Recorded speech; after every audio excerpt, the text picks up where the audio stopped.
గాంధారి కళ్ళగంతలు ఎప్పుడు కట్టుకుంది అంటే పెళ్ళయి కాపురానికి వచ్చాక కాదు. ఆవిడ సాత్వికత్వం అంత మాత్రం కాదు, ఆవిడ నిజంగా చాలా విశాలంగా ఆలోచించింది. ఆవిడ ఈవేళ కాపురాలకు కూడా చాలా ఉపయోగించే మాట ఇది.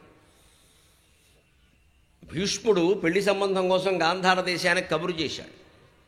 అక్కడ శకుని యువరాజు, గాంధారి అన్నగారు, ఆ రాజుగారు ఉన్నాడు, గాంధార దేశపు రాజుగారు. ఆయన కబురు చేశాడు, మీ అమ్మాయిని మా ధృతరాష్ట్రుడికి ఇమ్మని. వాళ్ళు శంకించారు, ఎందుకంటే అంధుడు తెలుసు అప్పటికే, అంధుడికి పిల్లనిస్తామా అన్నారు అని. కానీ భీష్ముడిని ఎదిరించే ధైర్యం లేదు, ఎందుకంటే భీష్ముడు అప్పటికే అంతకుముందే అంబిక అంబాలికలను తీసుకెళ్ళి తమ్ముడికి పెళ్లి చేశాడు పరాక్రమంతో, తీసుకెళ్ళిపోతాడేమో అని భీష్ముడిని ఎదిరించే ధైర్యం లేదు. కానీ గుడ్డాడికి ఇవ్వడం ఇష్టం లేదు.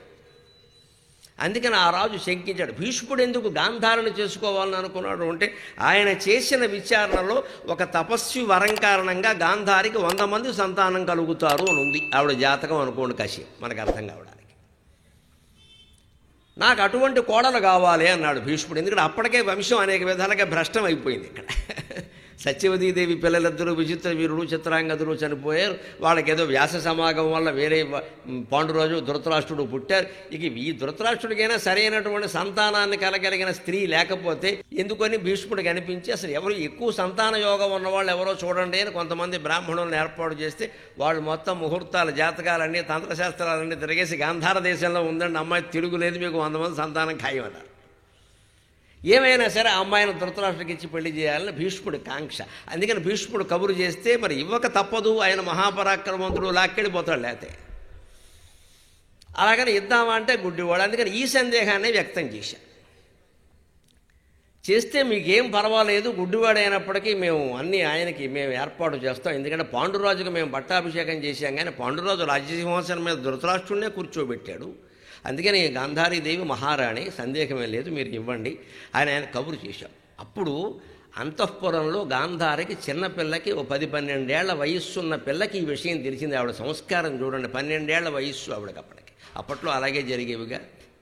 విషయం ఏమిటంటే, నాన్నగారు ఒక సంబంధం చూశారు, భర్త గుడ్డివాడుట. వెంటనే ఈ 12 ఏళ్ల అమ్మాయి అన్న మాట ఏమిటంటే, ఆవిడ ఇంగ్లీష్ మీడియం చదివిందో, తెలుగు మీడియం చదివిందో, ఇంజనీరింగ్ చదివిందో, ఏం చదివిందో నాకు తెలియదు, కానీ ఆవిడ అన్నది ఏమిటంటే, నా భర్తకి లేని కళ్ళు నాకు అవసరం లేదు. ఎందుకంటే ఎప్పుడైనా నాకు కళ్ళుంటే, నాకు కళ్ళున్నాయి నీకు లేవని నా భర్తను ఆక్షేపిస్తాను. అందువల్ల నా భర్త అవమానపడతాడు. భర్తను అవమానించడం అనేది భార్య లక్షణమే కాదు, నా కళ్ళకు తక్షణం గంతలు కట్టేయండి అని చెప్పింది ఆవిడ.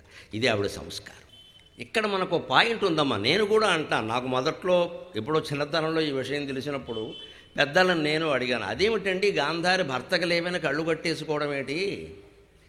ఆవిడ కళ్ళు ఉంటే భర్తకి సేవ చేయగలుగుతుంది కదా, ఆవిడ కూడా కట్టేసి కూర్చుని వీళ్ళిద్దరికి వేరే వాళ్ళు చేయాలి కదా, అదేమి ధర్మం? ఇలా చేసి ఉండాల్సిందే అంటే, మా పండితుల వారు, మహాపండితులు వాడు మాకు చక్కగా చెప్పారు, ఎవరే అబ్బాయి నీలాంటి ఇల్లు నాలాంటి ఇల్లు కదలా, మన ఇంటికి పని మనుషులే రాయినా సేవకులు ఎక్కడ ఉంటారు, వాళ్ళది మహారాజు కుటుంబరా, ధృతరాష్ట్రుడికో 25 మంది, గాంధారికో 25 మంది ఉన్నారు, నువ్వు నేను సేవ చేయక్కర్లేదని చెప్పాడు. అది విషయం, అది రాజకుటుంబం, వాళ్ళకి ఎవరు సేవ చేసేవాళ్ళు ఉంటారు. గాంధారి భర్తకేనో ఆయన భర్తకి అవసరాలు చూడక్కల, అన్నాలో వీళ్ళు భార్యలు వడ్డించారు రాజకుటుంబాల్లో.